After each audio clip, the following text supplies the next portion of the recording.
Substance Abuse in Pregnancy with a Focus on Oxycodone by Alicia Kalos. This presentation will review the epidemiology, risk factors, subjective and objective data, differential diagnosis, and overall plan and management for the woman abusing oxycodone during pregnancy. Opioids, like oxycodone, are used and prescribed in the medical community for pain relief. These medications can also cause a euphoria, and the overprescribing since the 1990s has led to the misuse and abuse of the drug. Opioid use disorders involve misuse of prescription opioid medications, use of diverted opioid medications, or eventually using heroin, and can lead to overdose and death. The overdosing deaths due to the opioid misuse has quadrupled in the last 14 years, and women of reproductive years has raised by 400% since 1999. The pregnant women who have reported taking prescription opioids, like oxycodone, has increased from 1% in 1992 to 19% in 2012. This dramatic increase is seen throughout all aspects of the pregnancy, with the national prevalence of opioid use at time of delivery increasing from 1.6 to 6.5 cases per 1,000 deliveries from 1999 to 2014. Among all pregnancy-associated deaths, 11 to 20% were due to opioid overdose. In Massachusetts, this rising trend is no different. In a population-based retrospective cohort study using linked administration and vital statistic databases in Massachusetts to identify women with evidence of opioid use disorder who delivered a live birth from 2012 to 2014, they observed 77,000 deliveries, with 4,000 of them, approximately 4,000, which is 2.3%, were deliveries with evidence of opioid use disorders. And they also found 242 total opioid-related overdose events, with 11 being fatal. And the overall overdose rate was 8 per 100,000 persons per day.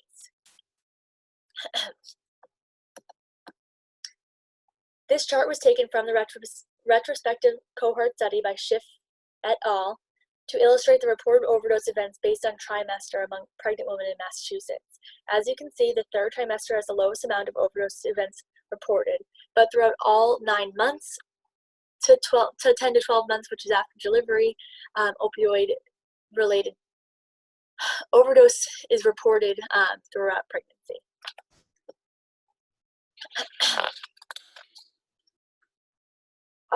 Oxycodone use during pregnancy brings complications to the mother and fetus. Perinatal complications are largely related to recurrent intoxication and withdrawal that impacts both the mom and the fetus, and the comorbidities associated with injection use. Women with substance abuse are more likely to experience intimate partner violence, have undiagnosed mental health disorders, be homeless, engage in transactional sex, live in poverty, and have increased risk for STIs. This unhealthy lifestyle is associated with drug abuse can further increase risk during pregnancies. This table right here kind of lists the risks for both the mother and the fetus.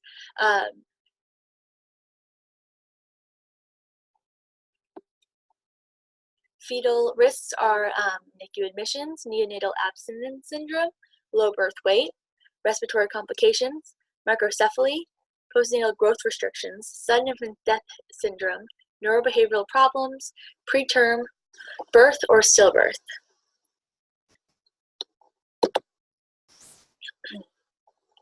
When collecting subjective data for the patient, it's imperative to obtain a thorough drug history, as well as investigating trauma history, intimate partner violence, depression, and anxiety. As mentioned in the previous slide, women with substance abuse are likely to experience these things, and it's good to kind of identify any increased risks. The provider should also assess social detriments like barriers to care, transportation, childcare, access to food. The drug history should include type of substance used, frequency, amount, route of administration, length of time used, any presence of withdrawal symptoms, previous treatment history, living situation, sexual partners and whether they are actively using, their willingness for treatment, and barriers to treatment. There's also useful screening tools that the provider can use that help aid the provider in collecting all this information. The selection of these screening tools should be specific based on the individual patient.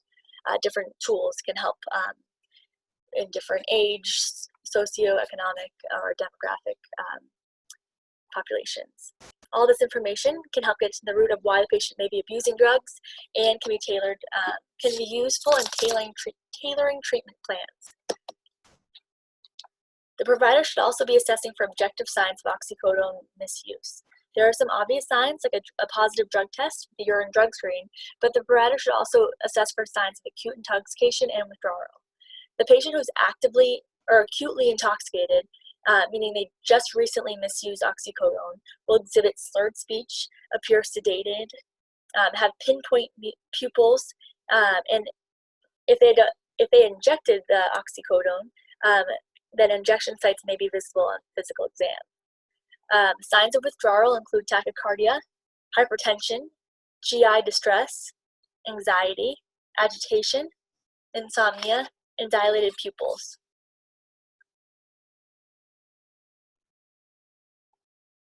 When planning the care for the infant and providing education to the patient, it's also beneficial to note symptoms the neonate will be experiencing if born with neonatal abstinence syndrome, which are listed in the right column. It's also important for the provider to know whether the patient is misusing oxycodone as during ultrasound exams. The fetus may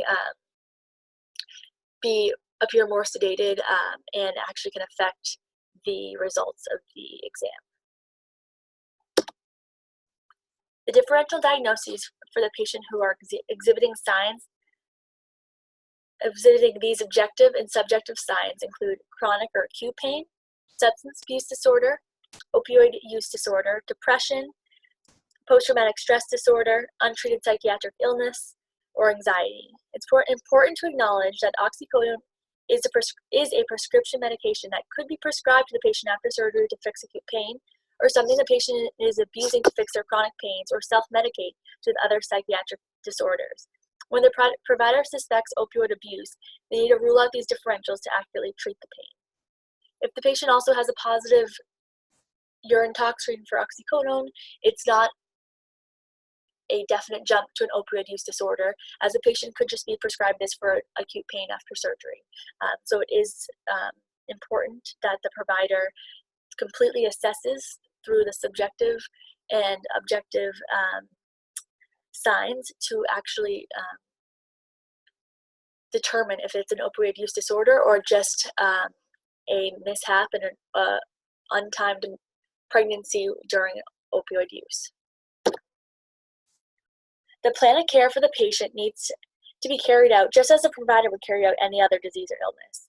The provider should not marginalize, discriminate, or demoralize, as this could lead to the newly pregnant woman to avoid seeking medical care.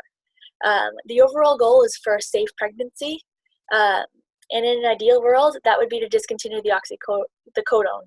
However, this could lead to withdrawals that could harm the mother and fetus and is more likely to lead to relapses in the future, including the future of that pregnancy. The provider should counsel on ways to decrease use and offer non-pharmacological and pharmacological treatments to aid in the patient to safely discontinue the medication or decrease use. There's different medications that can be offered, like methadone or buprenorphine, to lower intake and slowly wean dependence while still ensuring safety. There's other non-pharmacological therapies, including addiction counseling, peer support groups, structured treatment centers that range from inpatient to outpatient facilities tailored to treat individual patients' needs. The provider should also screen the patients for Hep B, C, hepatic function, TB, HIV, gonorrhea, and chlamydia to reduce risks on the pregnancy and fetus, as these individuals could fall into the high-risk category due to their abusive behaviors. The provider should also plan and prepare the patient and educate the patient on the plan for weekly visits during pregnancy to closely monitor the patient and fetal well-being. The provider can also utilize a prescription monitoring program. This is an online database that lists all prescriptions of controlled substances dispensed for each person by pharmacies in the covered region. Overall, the care and management of the patient abusing oxycodone calls for the multidisciplinary approach, and the most successful treatment plans include those with pharmacotherapies, psychiatry, social work, individual and groups counseling. All of these different teams are necessary to provide the best care for the patient. Consulting a pediatric provider can help plan for the newborn care, as they could be born with complications like neonatal abstinence syndrome, and discuss requirements for reporting to child protective services, as these are different in each state. It's also beneficial for them to consult anesthesia in preparation for labor pain management and aid in the proper pain management of this patient, as their misuse leads to higher tolerance and an increased dosage needs for pain management. As mentioned in the previous slide on pain of care, there's medications to help assist the withdrawals or to lower the doses and to safely discontinue from oxycodone. There's two major medications that are used, which is methadone and buprenorphine. Methadone is a full agonist of the mu-opioid receptor. It's dosed daily and dispensed through federally licensed methadone treatment centers. It's been used for the treatment of opioid use disorders during pregnancy since the 1970s. And